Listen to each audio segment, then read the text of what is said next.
What's up, everyone? Welcome to the 430th episode of the Pokemon Podcast. I think it's 430. Yeah, 430 episode of the Pokemon Podcast. I'm your host, SBJ, here. And no Will and Greg. I'm actually recording this on a Thursday evening. Earlier this week, we had an interview with PokeJungle, which you could probably tell by the title of the episode. So that's what this episode's going to be. We have a 40-minute interview with PokeJungle that will come after the break. We have just a tiny bit of news here that I'm just going to cover by myself. I didn't want to drag Will and Greg into a Thursday night recording when they have lives, and it's nothing really. It's not the most major news in the world. So just tackle this news real quick. We'll go to a break. It'll be PokeJungle talking about his experiences while living in Japan, running the website, rumors, all that stuff, and then that will be the episode for today. So no question of the week, no Pokemon of the week, no Will, no Greg. You just got to put up with me for like the next, I'm in the interview part too. Well, you got to put up with me for like 10 minutes of news and then that's it. So probably like less than an hour episode, I'm assuming this is going to be. But last week's episode was 2 hours, and next week's episode will be the final episode before Crown Tundra. So we'll probably have a lot to cover before then, and then obviously a lot to cover afterwards. So let's get into the news real quick. First bit of news here is Charmander Community Day. We did not talk about this last week, but just a reminder, it is Saturday, October 17th from 11 to 5. Obviously, Shiny Charmander.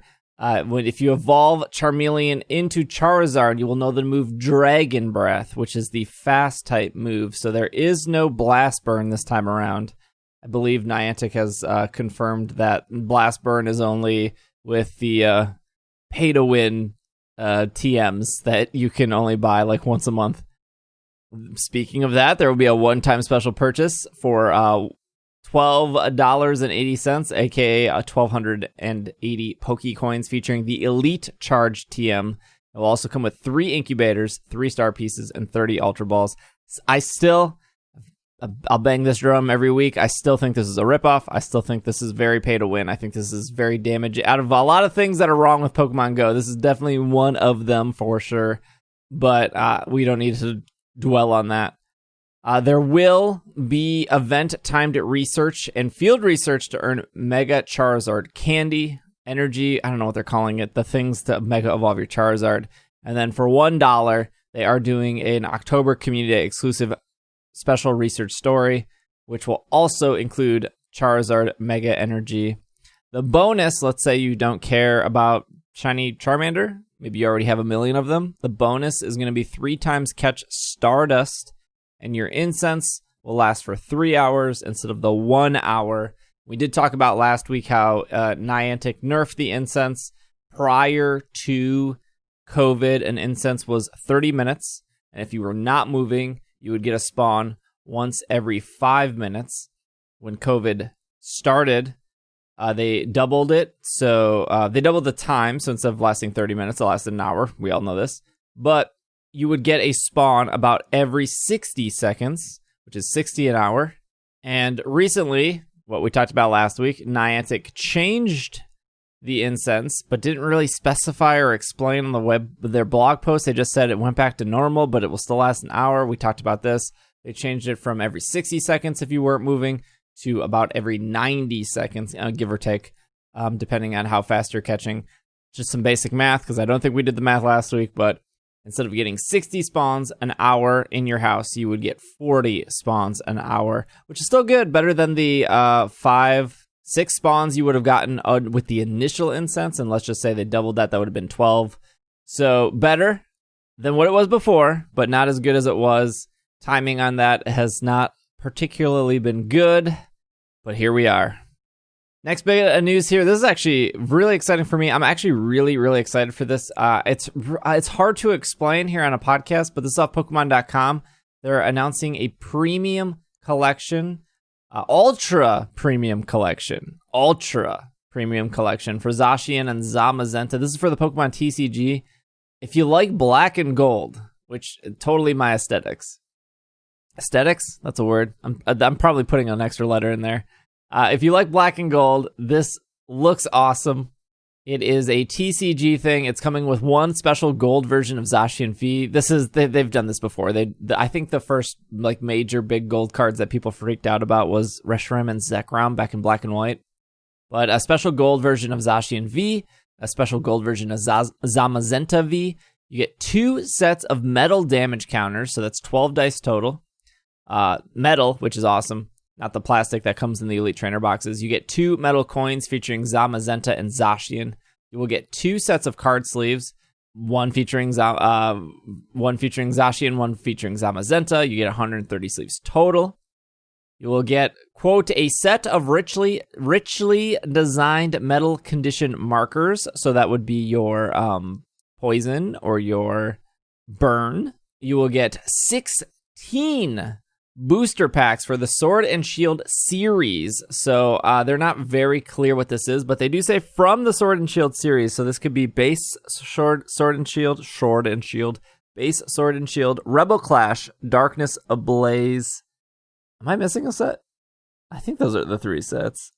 I guess maybe. I doubt Champion's Path.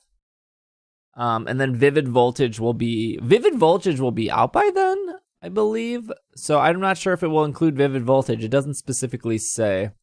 But this does launch November 20th. It will come with a player's guide, of course, the rule book, the TCG online. It will be available wherever cards are sold. There is no price on this. 16 booster packs times $4, and I'll just say 50 cents is $72.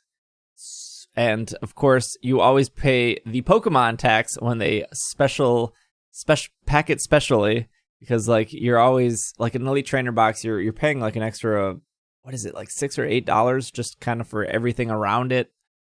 So I'm expecting this will be $99. That's gonna be my guess. It's probably gonna be $100. 16 booster packs, 2 sets of metal dice, 2 sets of metal coins, 1 special Zamazenta, 1 special Zacian. If you want to see it, it's on Pokemon.com. It's literally on their homepage. It should still be there. Should be easy to find. It looks awesome, though. It looks very, very cool. And if you're a collector and you like boxes, I guess there's a box for you. This was sent in by Andrew, our resident Japanese correspondent in our Addict channel in Slack. Canon made a camera, a point-and-shoot camera for kids with Pikachu on it. This is also hard to describe. So imagine like those, gosh, this is going to show my age here. When there's no Will or Greg in the show, I'm now the oldest, and now I am ultimate boomer. I'm too old. Okay, so when I was a kid, the thing that was the coolest was like those point-and-shoot cameras you would get at Walgreens or CVS. I don't even know how much they were. They were like $8. But then you could take like 60 photos, and then you would take it back to Walgreens, and they would develop the film and stuff. So it kind of looks like that, a point-and-shoot camera, except it has like a built-in carabiner. So you can just latch it onto your backpack or your belt loop really quickly, which is cool. It doesn't look like there's a flash on it, but that's fine because flash doesn't work ever.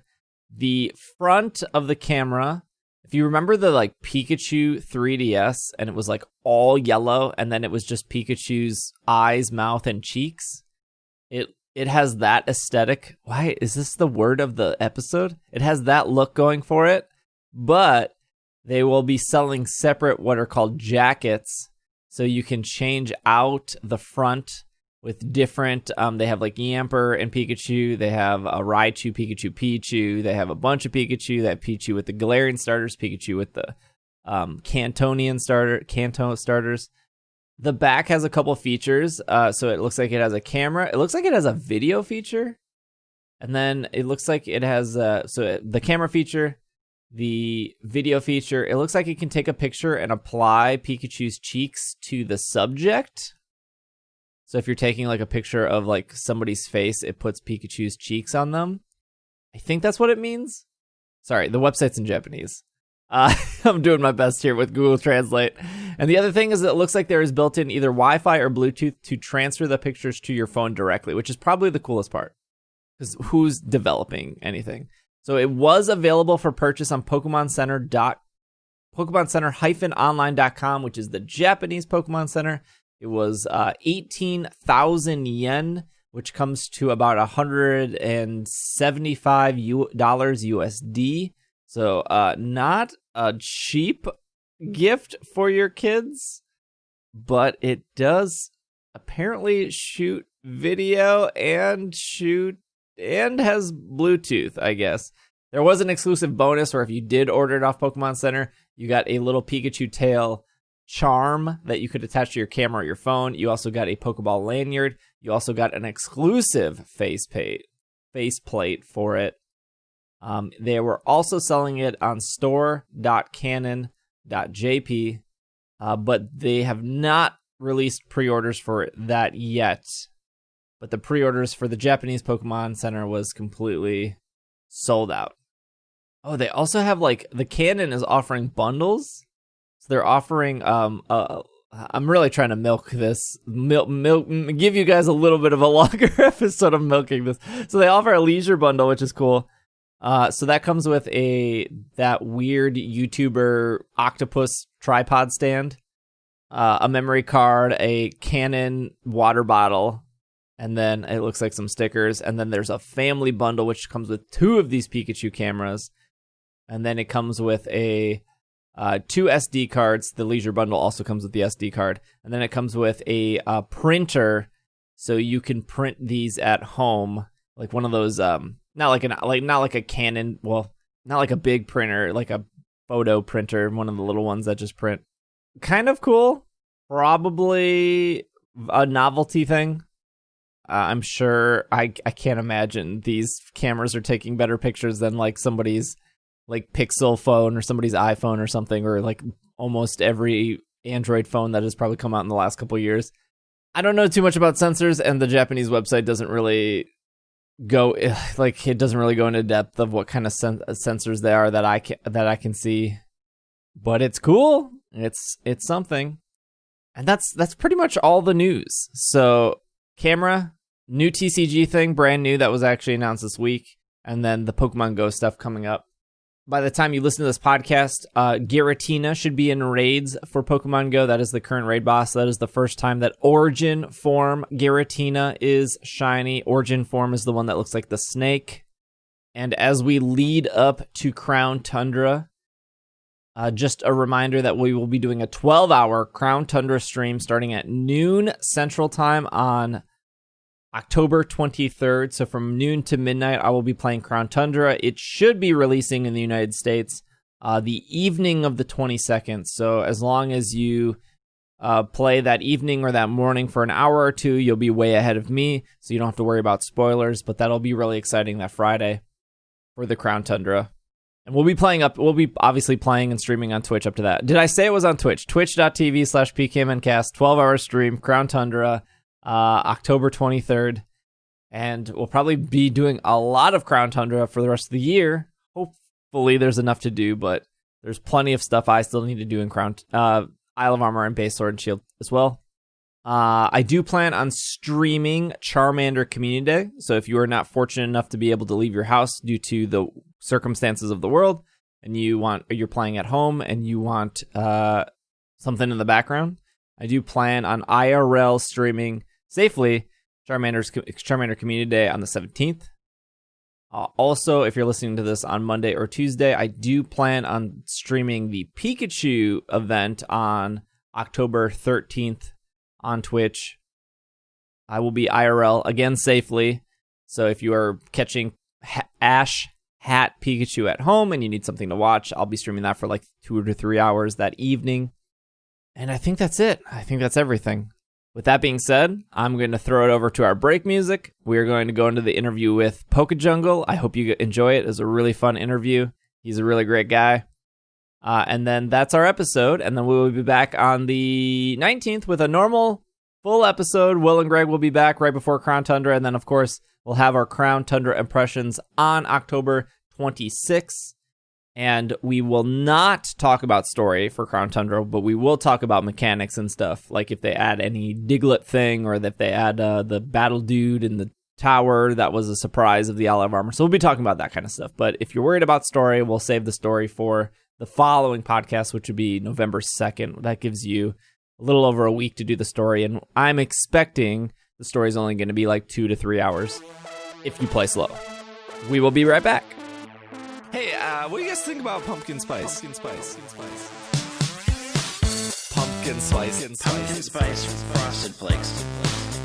Pumpkin spice. Pumpkin spice mini wheat. Pumpkin spice. Pumpkin spice frosted flakes. Pumpkin spice. Pumpkin spice Pop Tarts. Pumpkin spice Coke. Get ready for pumpkin spice Dr. Pepper. Nice. Pumpkin spice frosted flakes. Pumpkin spice. We got the peppermint mocha. All right, we are back from our break. We are here with Paul, aka PokeJungle. Is webmaster still a word? Do people use that? You know what? You can call me webmaster. That's all right. I kind of hate it. owner of PokeJungle.net. Sure. How are you? I'm doing well. Thanks so much for having me on the podcast today. Yeah, excited to have you on. We're very close to Crown Tundra, so the timing is probably for the best. Yeah, I am super, super excited for that. Yeah, it's very, very soon. Yeah, and you know what? Luckily, Shadowlands was pushed back for World of Warcraft, so I don't even have to worry about like the a overlap. schedule crunch. Pokemon usually always comes out like where another big game comes out, and there's always like conflict there, unless you're only a Pokemon fan. Mm-hmm. That can be the worst. So for those that don't know who you are, which I find hard to believe, but just maybe a little bit about yourself, what you do. Well, I started PokeJungle back in about 2004, and I've been running it kind of since. I did take like a year off before Gen 5 just for like mental health reasons, but like I'm just a Pokemon super fan, and part of the way that I love to embrace the series is just to cover the news. And yeah, I've lived in Japan for a total of 9 years. Which is really fun, and now I'm back in the U.S. So it's kind of different, you know, because when you're in Japan, you get to enjoy Pokemon in such a different way. Just because it's I would say a bigger thing over there, you know, like I would just be able to like play Pokemon GO raids, you know, there'd be like groups of people just standing on the streets, and I found that's a little bit different, you know, like in America pre-pandemic even. But yeah, I guess that's who I am. All right. I do want to talk about the Japan stuff. I know that's a big part of your history, but before we get there, what was your first experience with Pokemon? Was it the red and blue? Was it the gold and silver? Was it the anime, the TCG? So actually, I started playing with Pokemon Crystal, and when I grew up, my parents were not into like video games. They were very limited, you know, like my screen time was very limited, and they didn't want extra like screens brought into the house. So I didn't have a Game Boy, and I finally got a Game Boy Advance. This was before Gen 3 launched, but at that time I just had a Game Boy Advance, and I bought Pokemon Crystal, and that was when I first got to play it. But obviously, like, I did get to play through friends who had red and blue. So sure. I was there since the beginning. I just, like, I didn't get to be, like, really hands-on with the games until Crystal. Okay, and that's kind of what started everything. Was there? I always ask this to all the people we interview, but was there ever like a fallout with Pokemon where you're like, oh, I can't, I got to step away. It's too nerdy. I'm getting made fun of. It's not the cool thing. You know, like I'm a nerd, and I just kind of embrace that, and I live with it, and I don't really talk about Pokemon in like offline very much. But I kind of just own, you know, like my love of the series. And Sure. Sadly in elementary school, this is kind of embarrassing to admit, but like I was like the fifth grader who still had like Pokemon cards on the bus. And, like the kids who would want to trade with me were in like third or fourth grade. And so I was kind of the odd man out, like still with the series. So what you're saying is you got the sick deals because it's very easy to rip off third graders. Okay, I'm not, you know what? This is tape, so I'm not admitting to anything right now. Okay. But 2004, you decided to launch PokeJungle. Yep. And I believe there was I felt like a lot of website that was like the 2000s things, right? The very 2000 thing of Cerebi, Bulbapedia, PokeBeach. Mm-hmm. Gosh, I can't even remember the other ones. But those are probably the three that are still around. I'm assuming you knew those sites existed. Was there anything of like, I can do this better, or I can do this differently, or what was the mindset initially? I don't know if I ever thought that I could do it better, but I just knew that I wanted to do it. And for some reason, I just love the concept of like web development and everything that goes along with it. So that was, this is super funny, but like my real foray into website building actually started with Neopets, because I wanted to make a website for my like little Neopets guild. And at that time, like I didn't know how to make layouts or anything. So this was just a GeoCities website.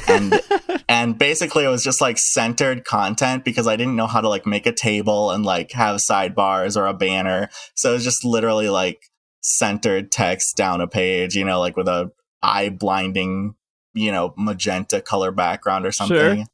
Sure. And there was a website, I think it's still there. It's like Lissa Explains It All or something.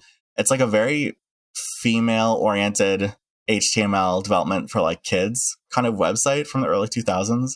And I would just go on there and read a bunch of stuff, and I loved Pokemon. So I didn't do anything further with Neopets, but that was kind of my launching point into like, oh, hey, like Cerebi looks so cool. I want to make my own website. So Cerebi was definitely a big inspiration, I guess, of why I wanted to do it. But there were just so many websites back then. Like there was Pokemon Safari, PokeCave, I think.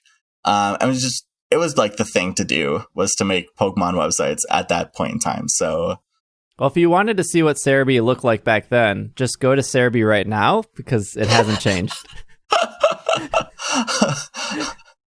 I'm no comment.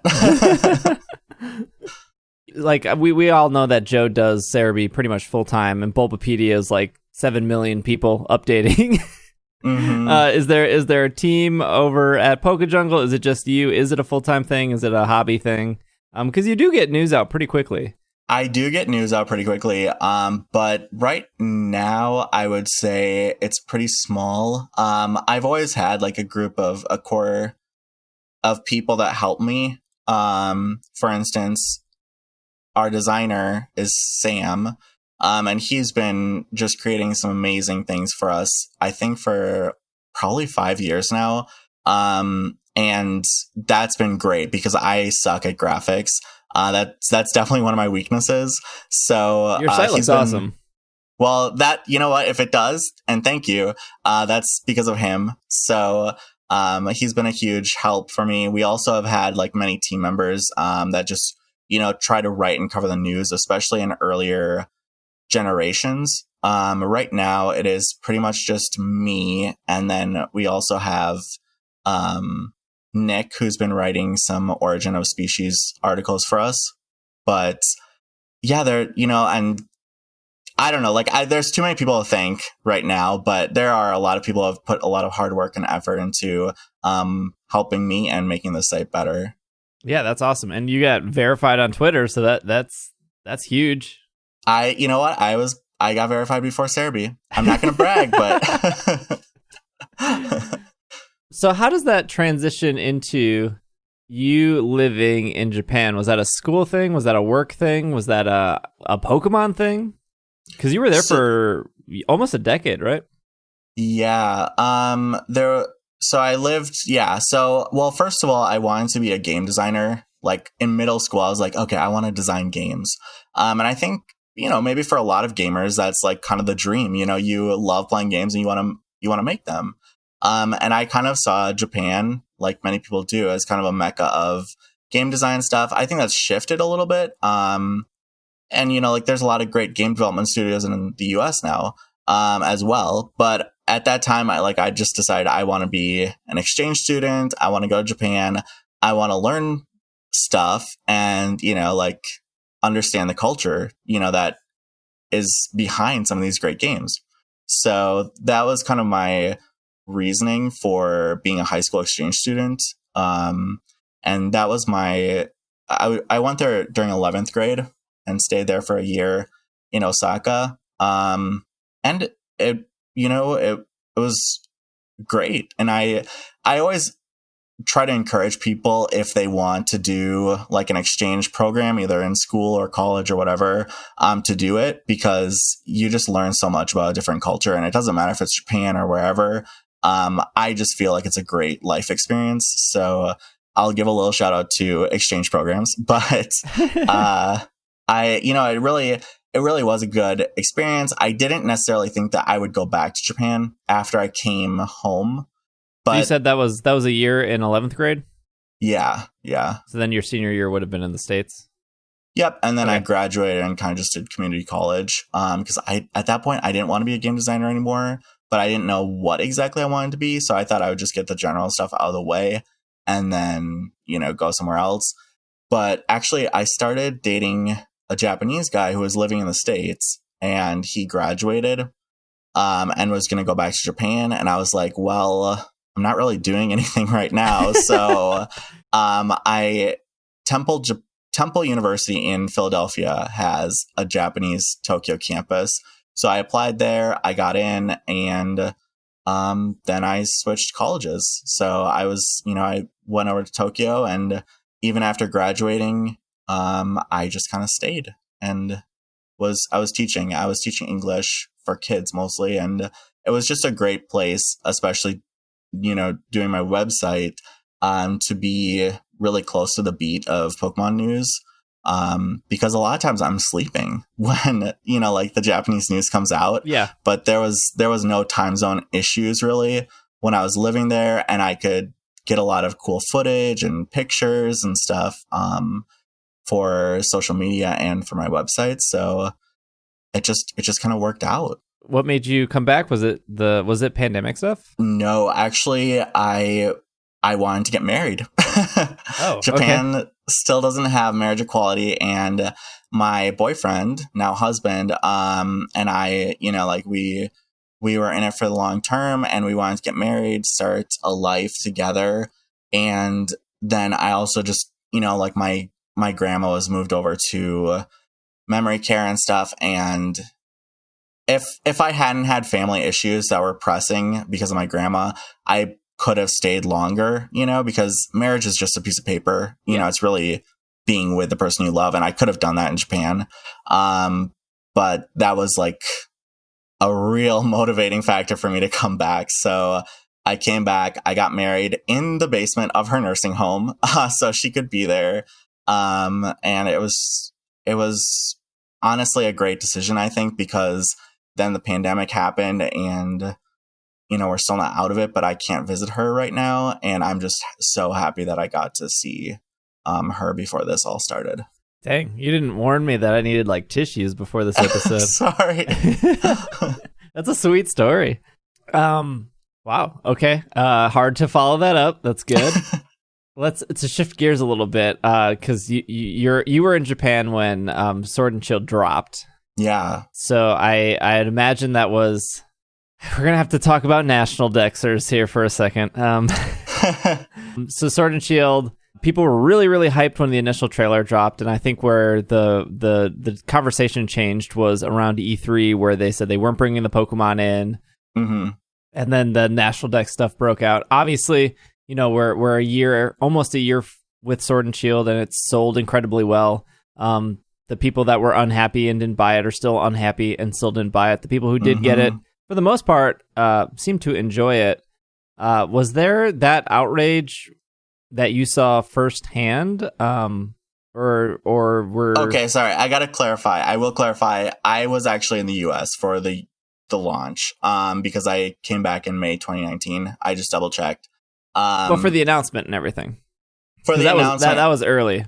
yeah, that was earlier. I think there was definitely a lot of heat in the Japanese fandom too, because I read the Japanese Twitter, I don't know, like by topics and stuff. I don't follow a huge amount of accounts, but like I'll dive in when I'm covering different issues and just like see what's going on outside of our Western impressions or thoughts and stuff. And I want to see both sides. So they were not pleased, I think. And I think it was a very similar reaction to what we had, really.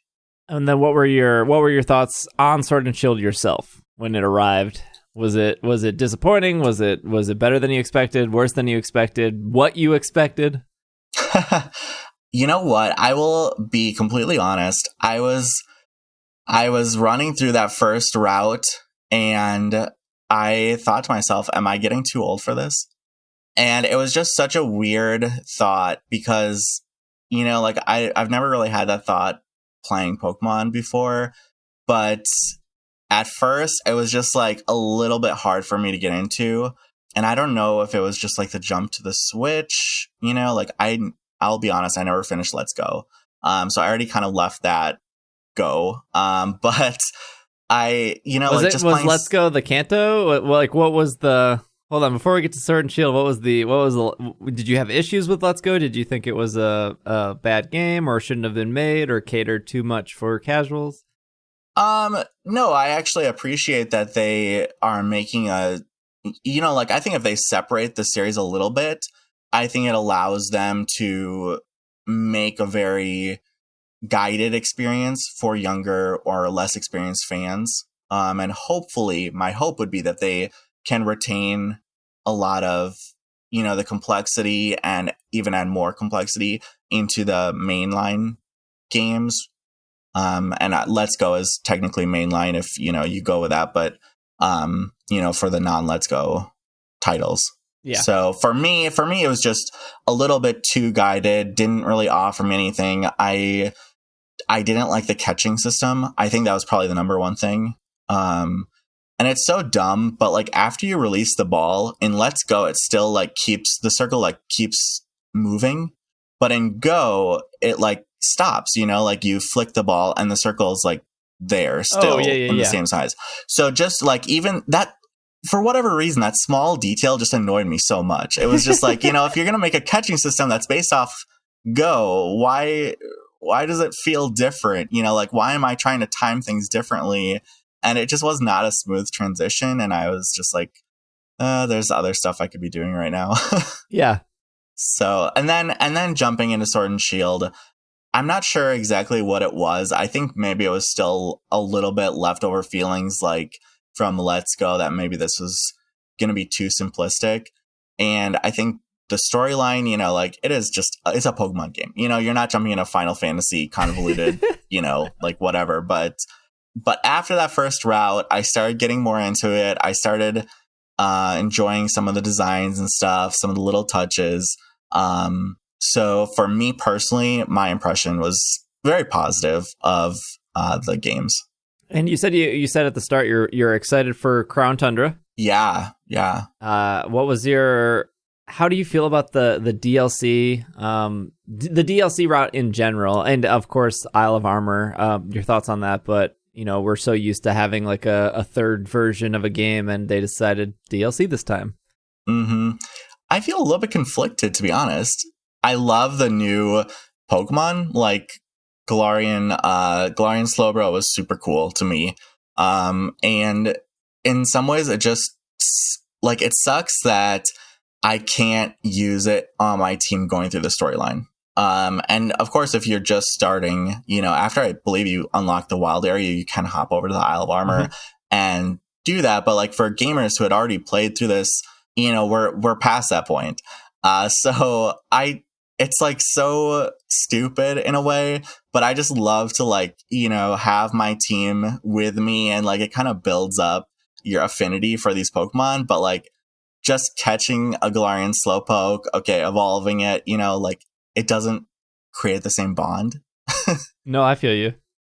So I don't have like those fun memories of like, I don't know, defeating this gym or that gym with this, Pokemon. And it was so in that sense, I prefer third versions, because if there are other forms, if there are different Pokemon to catch on the way that weren't, originally available in that route, you can more fully integrate it into your gameplay experience. And I didn't get that from the DLC, but yeah, that's super fair. And I kind of felt the same. The only thing that I think outweighs that for me is not having to collect everything again. Like, I don't want to stock back up on rare candy or experience candy large or Carbos, or like my other game has all of these and now I don't have them anymore. Well, and I think that is one of the great things about the Isle of Armor, because they just added so many good like quality of life features, I feel like. And even having the dojo get the vending machines and like just having a lot of stuff there. You can change your outfit, you can heal or whatever without a long animation. It did feel like a good addition to the game, and especially for people who wanted to like create better teams. Yeah, it was very competitive focused. If you were into that, if you're into the vitamins and the move tutors and the restrictive sparring and stuff like that. I draw the line at injections. I won't inject my Pokemon with chemicals, but giving them vitamins, I'll do that. Sure. So Crown Tundra, bringing back all the legends, doing the co-op. Is there anything specifically you're looking forward to in that DLC? I'm actually okay. So like, I do really like the new Reggie trio. Or, well, it's not a trio anymore. I don't actually like the original Reggie trio for whatever reason. I'm just not into them. But the new ones, I really like. The Dragon and Electric ones. Their designs just really look cool to me. So I'm excited to see those. I really think they did a great job with the Galarian bird trio. So that's cool. Slowking is, I love it, but I hate it, but I love it. So I think that's all great. I'm a little bit worried about the story. If it's super story focused, I'm not sure if I'm going to actually enjoy that part of it. But the environments that you get to like explore and stuff have looked really cool from the trailer, in my opinion.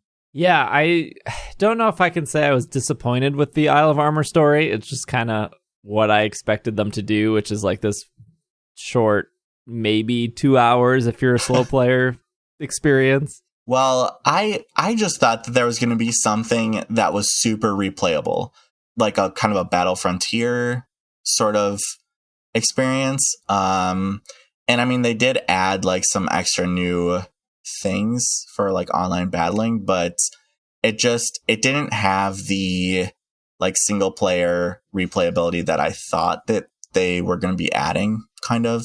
Yeah, I thought the two towers weren't going to be useless when you finished it, and then the two towers ended up being useless. Yeah, I was like, okay, what, like I thought they were going to be like a battle tower-esque situation, so. Right, yeah, I thought so too. I thought it was going to be like endless floors or something that you climb. But they're just two towers that exist. They look nice though, from the outside. Are you still playing Go? I know it's hard with pandemic, but you brought up how Go was very different in Japan. Yeah, so I still play Go. I wouldn't call myself like a super invested player, but I'm definitely a casual player, and I love collecting my favorite Pokemon. And I just, I like participating in the little events that they have. As far as like the difference between the US and Japan, it was just so widespread. And I think part of that was just because I was living in Tokyo, where there's a huge population. I can't speak for rural areas of Japan, which I think probably are different in their experience of the game. But for me, like I could see a raid happening, and usually there would be people there. There wasn't a lot of time where I would have to try to take something down by myself. And even if there was no one in the lobby, you could like jump in, and usually 2 or 3 or 4 people would jump in too, because they're like waiting for someone to like take the plunge. So it was just so nice to be able to participate in the raid events and stuff, and special Pokemon that appeared in like 5-star legendary Pokemon, really, most of the time, just because, you know, there was so much fan support and activity. But in Minnesota, where I live now, besides like the community days, I don't see that. But I think probably like Mall of America is our big mall here in Minnesota, and I think there'd probably be a kind of a similar experience, I'm sure. That's like an hour away from me, so I don't get up there very often, and especially now during the pandemic, I wouldn't, but I'm pretending there's not a pandemic, and hopefully this will go back to normal in the future. But yeah, when I've visited Minnesota, Mall of America was for sure the place to be for Pokemon Go. Oh, but you know, actually, okay, so touching on this, one thing I will say that has really helped keep me alive right now, at my job, there's actually a group of Pokemon Go players, and we have a Slack chat to communicate. So that has been a huge thing for me. And actually, where I work too they had a gym and, well, several gyms around, and also a Pokemon stop that could be accessed internally, like without leaving the building. So I felt really lucky that I got a job where I did, and that helped me keep like the momentum kind of going until like everything became work from home, and now I have nothing around me. So I appreciated Niantic's work, like play from home bonuses that just ended. So I'm a little salty. Yeah, little weird on why now out of all the time. I remember when I was in Japan for 2.5, 3 weeks, there was in Osaka where that giant, it's like that bridge with the running dude on the bridge. Yeah. I remember there were raids popping nonstop, and every raid and it wasn't even like an event. Like I think it was like a 2-star, I don't know, like a Minchino or something no one cared about. And they would just fill to 20, and I would look around, and you could, I mean, it's very easy to spot a Pogo player. They're the ones tapping their screen and not looking at it. But it was kind of crazy how people just, like, they would show up, they would just join the raid. There was like no communication, and then when the raid was over, everyone just dispersed. But if you walked to another raid, it was like the same thing. And that was kind of my entire experience in Japan of like, the game is just more, maybe because Japan is so close together with everything. And it's like very hard to like not walk 10 feet without something being a Pokestop. Yeah, that's true too. Like there's a lot available, you know, at least in the cities. So yeah, but yeah, it was a pretty wild experience. And so you being over there for 9 years, you had, you know, constant access to Pokemon centers. You had all the gotcha machines that were at like train stations and bus stops and stuff. And that stuff is like regularly updated. I remember walking into like a 7-Eleven and they just had like Pokemon face masks or like Pokemon lotion. Yeah, that stuff is like everywhere over there. I have not opened, but I bought one of the Bulbasaur face masks, you know, like the beauty face masks. I should probably open it before it dries out, I guess. That'll be a special YouTube video, I guess. Do you like miss that culture though? I mean, like I think Japan obviously being number one with Pokemon stuff and America being number two, but I can't walk into like a gas station and find anything Pokemon here. Yeah, it really does suck for people in the US, and I'm sure it's the same way in Europe, although Europe doesn't even have the online Pokemon Center. So it was jarring to come back, but it's probably saved me money, so maybe I should be glad. But the funny thing is that I actually worked in one of the same buildings because the classroom was kind of located in an office building that was connected to a mall, and that mall had a Pokemon Center in it. So I was just able to like get off work, go to the Pokemon Center, and then go home.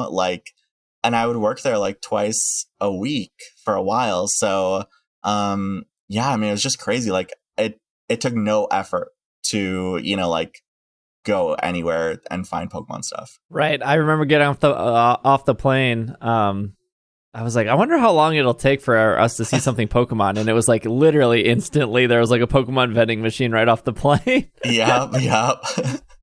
The Pokemon centers there, they update like almost weekly, right? With new stuff.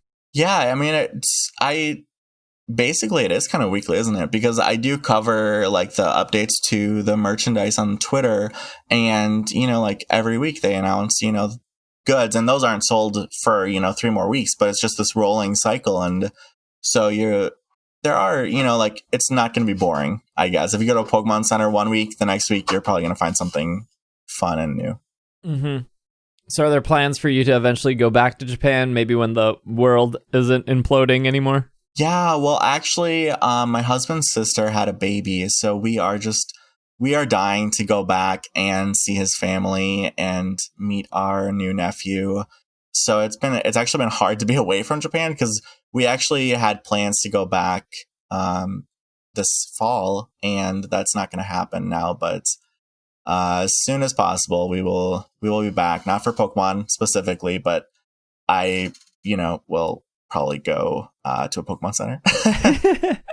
Maybe buy a few gacha machines. So what do you think is next here on the I guess your expertise or your speculation? We're getting the next DLC in, by the time this episode goes up, in like 2 weeks. Do you see more DLC? Do you see a remake of Diamond and Pearl, which I don't think the internet has shut up about since the remakes of Ruby and Sapphire? Do you see another Let's Go game? Do you see anything else? I don't, you know what? It's so, I have no special insider knowledge about anything, but I'm open. I'm ready for anything. And I would be fine if there was more Sword and Shield DLC. There are still Pokemon that weren't, added with these 2 DLC releases. But on the other hand, okay, Let's Go. I'm going to give Let's Go a second chance if one of them is Let's Go Togepi for Johto. I would be fine with that. Because one of my favorite things about those games were like the customization you could do, and I love Togepi. I actually loved Eevee. But you mean customizing your like Eevee character? With, yeah, like, yeah, the bows with accessories. and the hats and got it. Yeah. But honestly, I kind of think that we'll be done with the DLC almost for Sword and Shield, and then maybe move on to the next thing, which could be like a collection of Pokemon games released for the Switch, like past games, because there have been rumors about that. So we'll have to see whether it's actually going to be a remake of Diamond and Pearl, or like they're going to wait until Gen 9 to do that. And maybe they're just going to release kind of a multi-pack for the Switch of games for like the 3DS. So I'm not sure. And your site, unlike Cerebi, reports on rumors. Yeah, we do. And I get a lot of flack for that online. And I think a lot of people maybe view my site as being like unreliable because of that. But I do my best to make it very, very clear. Like when we're covering rumors, I include red text at the top. This is, do not believe this. Okay. Yeah. But I think that being able to talk about rumors and like possible, additions or ideas added in the games, I think it's fun for fans, and it's fun for me. So, if it wasn't fun for me, I wouldn't do it. Like some people do think it's just for like clickbait and stuff. But honestly, what I find interesting is what I put on this website. So yeah, I mean, like, I know we on the podcast covered the Pokemon Stars rumor pretty closely, but the main reason we covered it is because there was pretty good. It was coming from a pretty reliable source. I mean, it was coming from Eurogamer, which they got the Sun and Moon stuff pretty early. They got the Switch stuff all right before the Switch even released. So it was like, it's kind of really hard to ignore where the source is coming from. Mm-hmm. And whether or not like Stars was a real thing, or it was canceled, or it was a code name and they changed it. I mean, It is what it is. I don't think a lot of people even remember it at this point, but sometimes it's hard to ignore the... what was that? Oh, it was the Incineroar Primarina and Decidueye that was leaked, and then everyone thought they were fake, and then it was like 8 months early we saw them, and then we were like, whoa, these were real the entire time? Yeah, and you know what?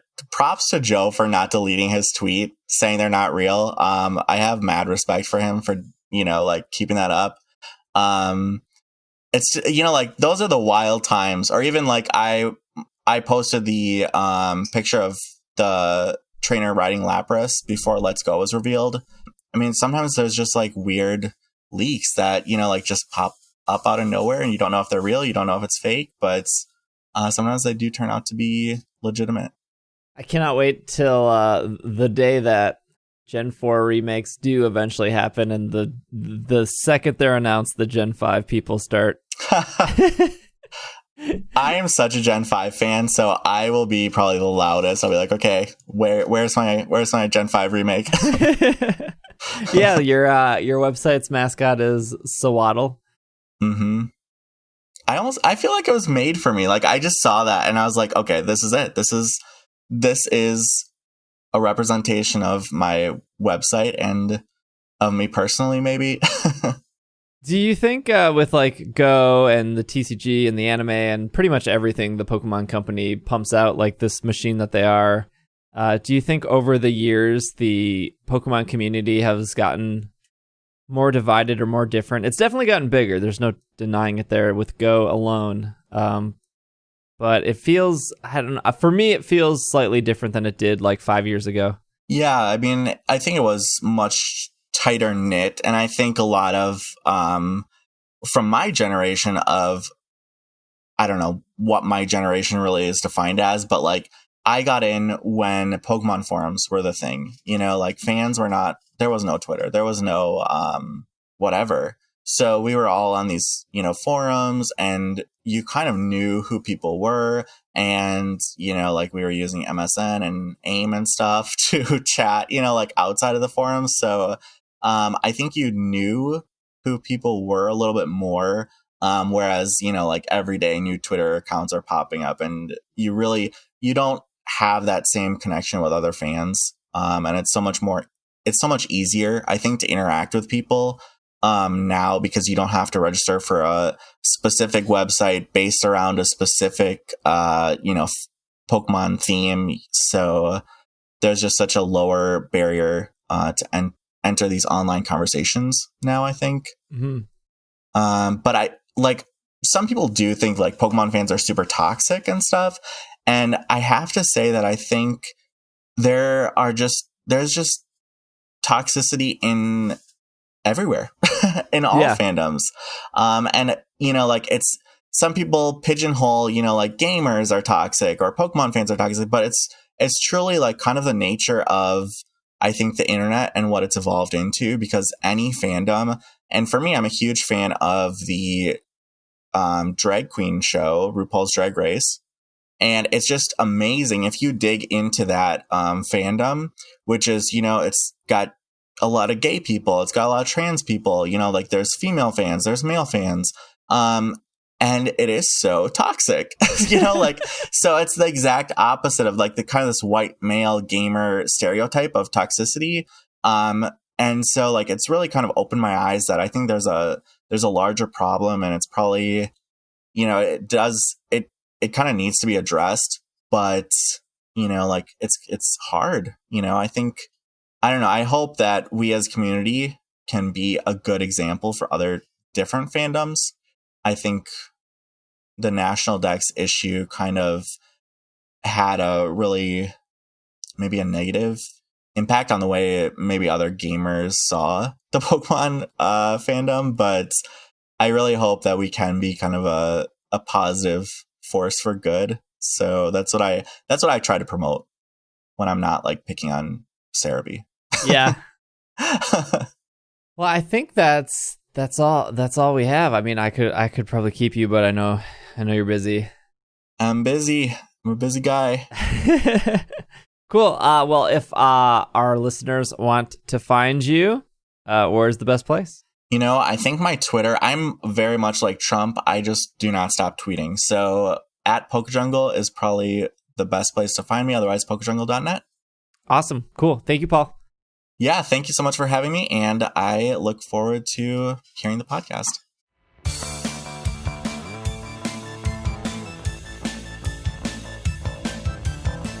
Thanks again for Paul, aka PokeJungle, for being on. I hope you enjoyed this episode. If you want to follow anything on social media, keep up to date. PKMNcast, PKMNcast on Twitter, Twitch, YouTube, Instagram, pretty much everywhere. r/super effective if you want to join into our subreddit that is out there. Continue putting out YouTube content. If you're listening to this episode when it comes out, there should be a brand new YouTube video about Incineroar and wrestling and how I broke down why Incineroar is Incineroar. So that's on YouTube.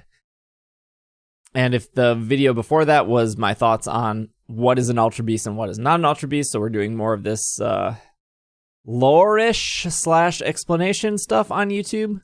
That I've been putting time into. So if you need some YouTube content, that's out there. Obviously streaming daily on Twitch.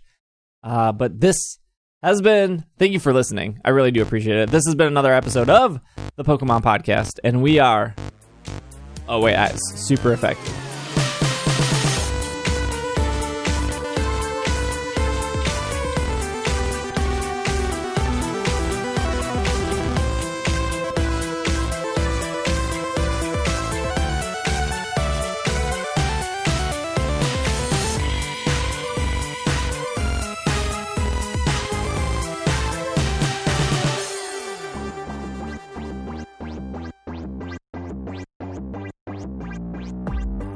Thank you for listening to another episode of It's Super Effective. A shout out to our producers this episode, Kevin, Casey, Liam, Patrick, Jetsy, Matthew, Kay, Catherine, Steph, and Courtney. And a shout out to our executive producers of Spencer and Anthony. Thank you guys so much for supporting the show. If you too want to support, if I cannot talk, if you too want to support this podcast, you can head over to patreon.com/it's super effective, or you can just head to ise.cash and you can support us as well. Thank you so much for listening. We will see you next week.